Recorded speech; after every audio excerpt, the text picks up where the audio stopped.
na am surprise na am ndax xam nga anniversaire bu ne am na surprise surprise boobu nag lan lay doon on ne sait pas mais daal fii ak ñuy jeexal mën na am surprise am Françoise Hélène Gaye maa ngi lay nuyu. Pape Ousmane maa ngi lay fay di la remercier ci invitation bi di nuyu personnel au Sunugal 7 toute l'équipe di leen donc jaajëfal ci opportunité bi ngeen ma jox ma ñëw tey ci seen plateau muy anniversaire wu sama doom Adji Raby Sarr di ko souhaiter un joyeux anniversaire ma fille donc Adji Raby Sarr ñu ngi lay souhaiter happy birthday au nom de tout Kodas au nom de tout Jubanti ñëpp ñi ànd ak man ñu ngi lay yónnee seen vœu de santé de courage de résilience te nga continuer gëm ni que Sénégal du Sénégal bi nga gis ci at bi jeex que bougie bi na ubbi beneen horizon nga gis ay sénégalais yu am yërmande sénégalais yu am humanisme sénégalais yu ñu ñemee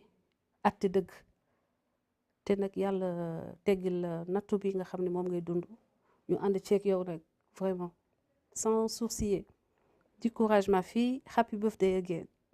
ci lu mu ne.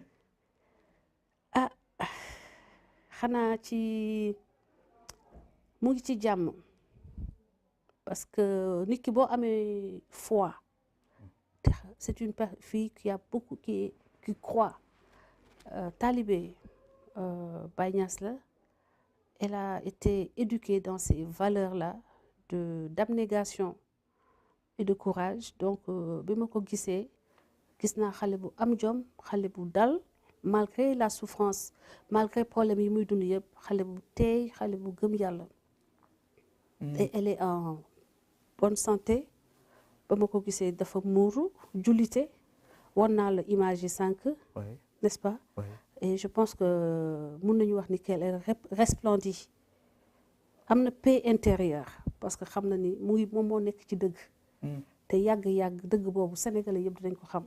d'accord inchallah paix intérieure boobu on n'a pas l'impression que ni loolu la ñu gis bu ñu sukkandikoo ci interview bi mu accordé bu yàggul dara te mu des ci presse bi relayé ko ñëw ci bu baax sabab sax suñu daje tey ngir mën a am yuñ ci leeral wax ba bëgg a génn Sénégal sax ubbi buntu boobu loolu luñ ko loolu waaw Pape Ousmane loolu nekkul en dichotomie ak paix intérieure paix intérieure mooy bu sa xel dalee ci yow sa jëf sa wax xam nga ak sa li nga xam ni moom ngay dund te yàlla di ko seede maanaam gisuñu ko mu loof gisuñu ko mu jeex gisuñu ko muy daanu di xëm ak yooyu parce que elle a la vérité pour elle est du côté de la vérité tant qu'on est du côté de la vérité duñu doo war a nekk ci agitation li mu wax au devant de la presse internationale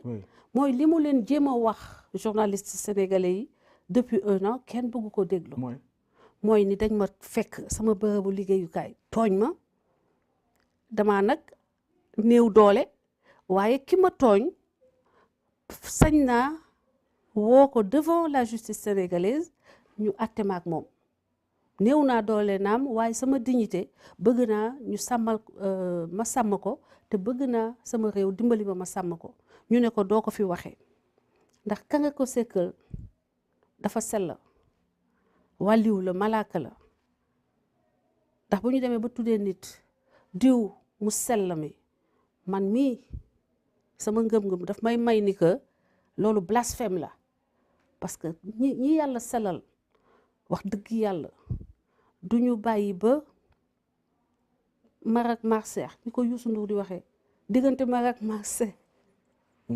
yoo leeku bàyyi seen gannaaw seeni soxna ñaari soxna ñu yor 4 loxo 4 mains ñaari jabar 4 mains la ça fait 4 mains donc 4 mains nga bàyyi ko sa kër nga dem di ko wuti ci benn salon boo xam ne ay xale yu am 20 ans ñoo fa nekk ba leneen di la ci fekk kon da ngay war a assumer waaye doo jël sa victime nga jël ko jeter ko en pâture pour nga mën ci am un gain politique. non argument contre argument ñuy xaar justice tranchée.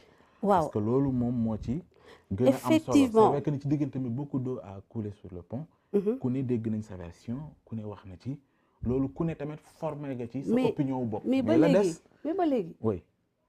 sa ndeyu mbi la ji déggu leen ko mu weddi de weddiwul de ay nitam ñooy dox di weddi mais moom dafa toog ne wax dëgg yàlla naam dem naa fa. mais d'abord. sama ndigga doon métti. mais d'abord on va y revenir ci. parce que mois de mars moom weddiwul xam nga ni ba léegi weddiwul mais ñu des d'abord ma bëgg ñu des. mais Pape Ousmane remarqué nga ni moom ba tey weddiwul. newul du man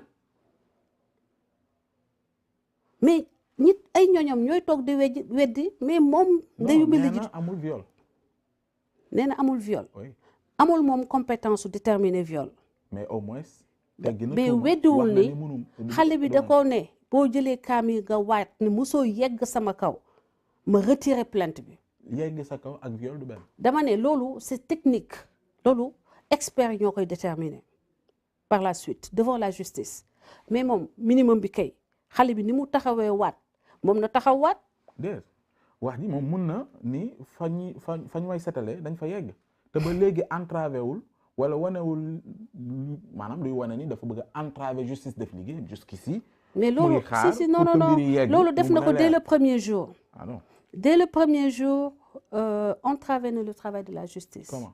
Parce que bu ñu la convoqué, quel que soit le citoyen sénégalais, yow ñu convoqué le devant la justice, convoqué le 9h, da nga war a taal sa oto dem directement dem wuyu comme tout le monde. Comme ni ko Karim Wade defee, comme ni ko Khalifa Sall defee, comme ni ko président Idrissa Seck tamit defee woon da ngay dem wuyu ji. mais loolu la def. waaye yow ngay wuyu nga ni da ngay def marathon. da ngay def la tournée des Grands Ducs, tu vas passer toutes les grandes artères de Dakar, tu vas faire un barreau d'honneur avant que nga dem wuyu ji juge. Juge ba toog ci bureau. Non loolu empêchement la. Parce que xam nga lu tax xam déglu ma il y a eu. Sur la question de fond quand même. Il a fait beaucoup de tentatives d'empêcher à la justice de pouvoir faire son travail correctement. bu fekkee dañuy wax justice bu maanaam bu am pouvoir. exercer liggéey bi ñu ko dénk. gis nga c'est trop léger comme argument quand même. obstruction à la justice weesuwul nga woote mortal combat pour ne pas aller répondre à la justice. ba mu am ay émeute ba mu am ay mort. obstruction mënul weesu loolu. obstruction à la justice la def appel à un mortel combat et ce mortel combat conséquence am yi moo ralentir le processus de ce dossier-là. Ah oui.